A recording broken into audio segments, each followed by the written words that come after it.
And the options for treating breast cancer, they have been changed dramatically, which is good news, but it can be confusing news as well. And here to sort it out, Dr. Diana Griffiths from St. Agnes Hospital.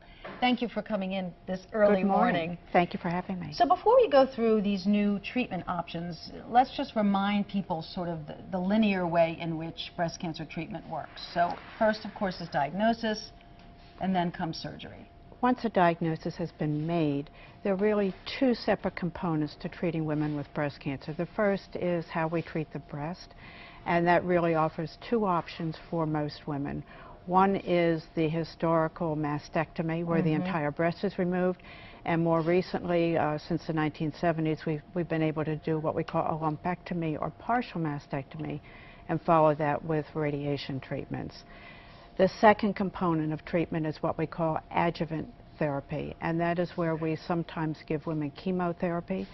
Sometimes we give them pills that are not chemotherapy, but they work through the estrogen system, and sometimes we do both. Okay, and that is the standard of care that we're all very familiar with, but there are other treatment methods that we want to discuss, and one of them, the first is called AccuBoost, and that is the new is that what it's called? And that's the new radiation method, correct? That is a new option for radiation therapy, and we are the first facility in Maryland to have this, and so in the process of giving the radiation, the woman's breast is compressed as similar to having a mammogram done, and it's the only method of giving radiation that allows the treating physician to observe the tumor in real time as the treatment's being given. Wow, well that is a new approach for sure, but obviously that would not apply for every woman. I guess it depends on where the tumor was, it depends on what stage you're in, there's many factors. Yes, so it is for selected women. Okay,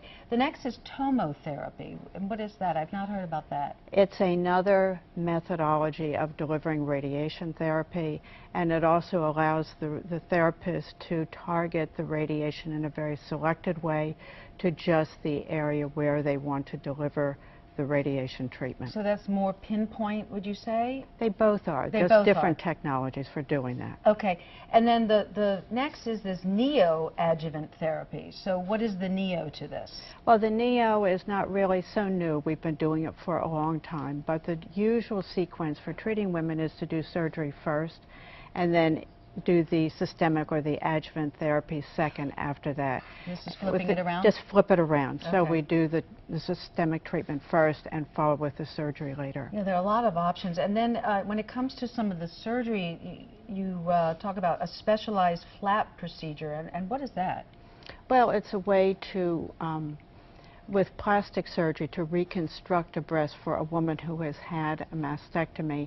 There are newer techniques that allow for more realistic appearing breasts, and these are ways to preserve the vasculature that give better cosmetic results, again, for selected women. All right, a lot of changes, but let's just remind people that before we do any of this, that women should get a mammogram, and women should do self-breast exam checks as well. Absolutely, and by doing mammograms, we're able to identify and diagnose cancers at a much earlier point in the whole process, and by finding the cancer and diagnosing it earlier, we have a much better chance of curing women. Early detection, it's everything. Thank you so much for coming in today. I appreciate it. You're welcome, and thank you for having me. Good information.